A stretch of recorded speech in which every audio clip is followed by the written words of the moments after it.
How about we install this winch on the back of my truck?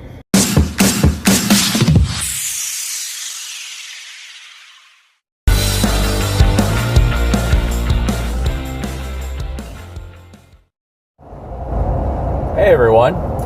So today is rear bumper install day, part 2 of my little video series on this. I plan on doing a full coverage review of the installation, as well as a few other little things that I'm hoping that I can get accomplished today. Hope you enjoyed the video. So this is the factory bumper on my F450 that'll be removed.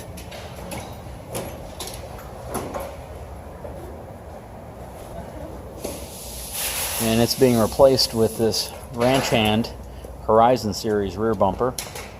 These LED light pods actually come with it. And they're not actually reverse lights, they're more like spotlights or scene lights. They come on with a switch that's ran to the front of your truck.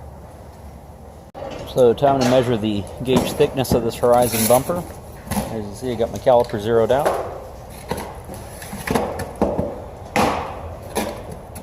The rear section is 0.19 inches. And the mount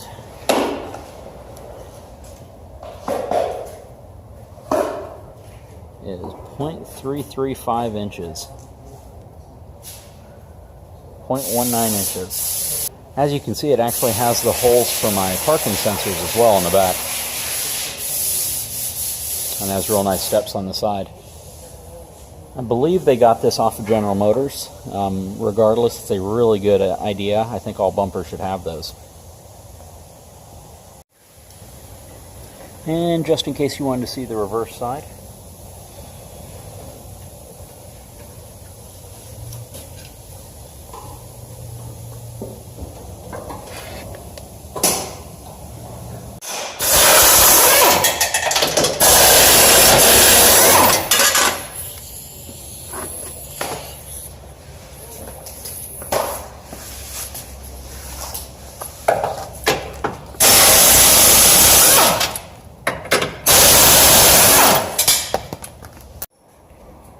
So I just snatched up my old bumper to set it next to the new one so I could do a quick side-by-side. So the factory old bumper probably weighs 35-40 pounds. Hardly anything. Actually, when you grab it, you're surprised how light it is. An idea of what the two bumpers look like side-by-side?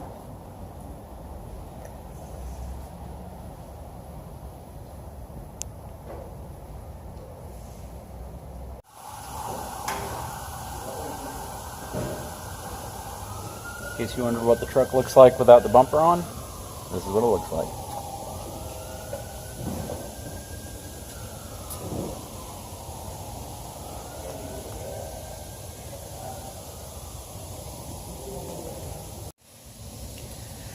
So this big weight right here is actually called a vibration dampener. And what it does is it actually dampens and absorbs some of the vibration that could actually resonate through your chassis when you're going over rough terrain. I know that this is also something that's available on the newer 2017 model, but this is actually the first 2011 through 2016 model I've seen with this. This may be on all of them, but again, I have never removed the bumper off of my truck, so I wouldn't know. So while we have this vibration dampener removed, I want to kind of take a look at it and how this thing works. So it looks like these are some rubber urethane bushings that go around a center bolt here, and it essentially allows this whole assembly to move. And I guess in the process of doing so, absorbs any type of excessive chassis vibration. They were telling me that when they work on Ram trucks, that Ram actually puts several of them running up and down the sides of the frame. On this particular truck, it looks like we only have one. There may be another one somewhere on the truck, but I haven't seen it. But this assembly probably weighs a good 30-40 pounds. And it seems like it probably is effective to some degree. So hopefully, once we get it remounted, it's going to continue to do what it was designed to do. So he's about to install the actual factory parking sensor harness into this Ranch Hand Horizon bumper.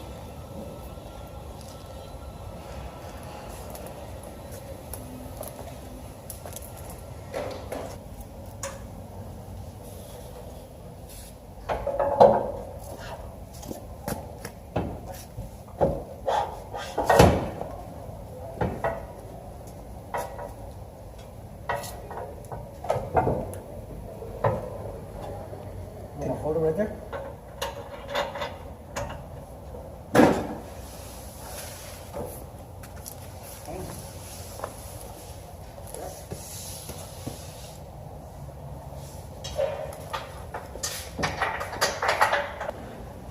So here's a picture of the bumper actually on the back of the truck.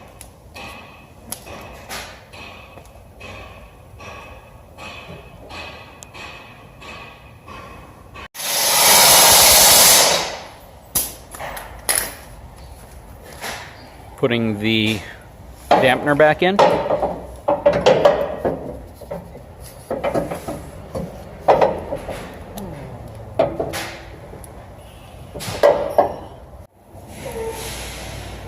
So we just wrapped up installing Ranch Hand Horizon series on my 2016 F450. Turned out really nice. A really nice surprise too, is it actually has lights underneath the steps here, as well as LED lights for your license plate. It comes with these LED scene lights for the back. Going to put some D-rings inside of both of those holders. This is a beast. Turned out really, really nice too. So one of the really, really cool things about working with Truckers Equipment is just the variety of trucks that they work on and the different jobs that they have. They're actually about to install a dump bed on this particular truck, and you can actually see they have fleet vehicles and large utility vehicles here as well. If you're wondering what one of these trucks looks like prior to the dump bed actually being installed, here's your opportunity to see it.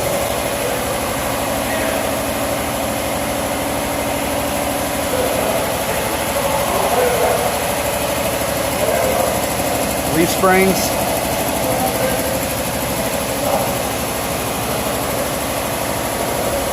They actually sell these as well. So I caught them on a really cool day because they're actually installing these dump beds on the back of those F750 trucks. 10-foot dump body, and I believe it's a 6 to 8 yard capacity. And you can actually get these in 10 to 14 yards depending on how tall the box is or how long the box is. In these particular cases, these are 10-foot boxes. So I'm here with Albert with Truckers Equipment right now. They're going to be mounting this dump bed on the back of that F750 I just showed you. Can you explain what you're doing right now? Well, at the moment, I'm getting this bed set up.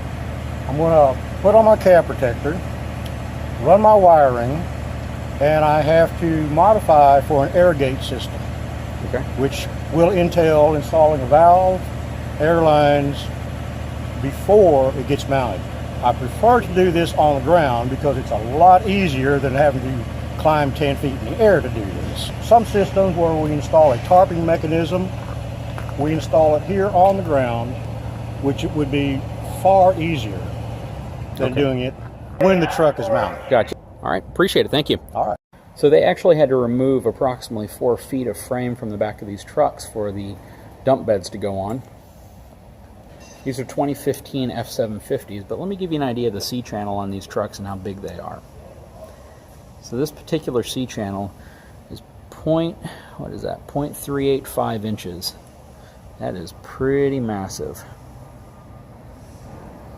Very, very thick C-channel on this truck. As you can see, it's fully E-coated, very well protected.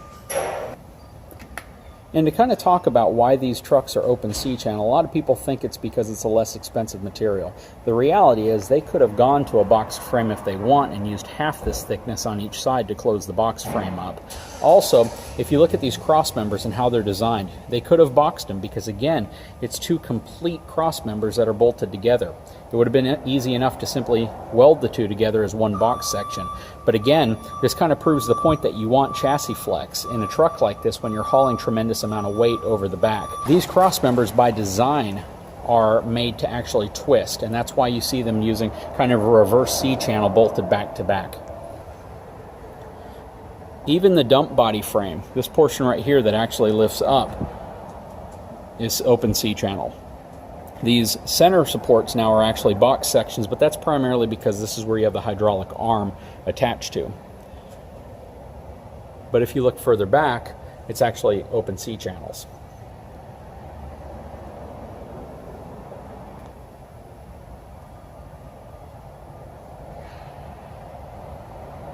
So rigidity is important. I'm never going to say it's not, but what I will tell you is that it's also important to have flex in trucks that are going to be hauling a tremendous amount of weight.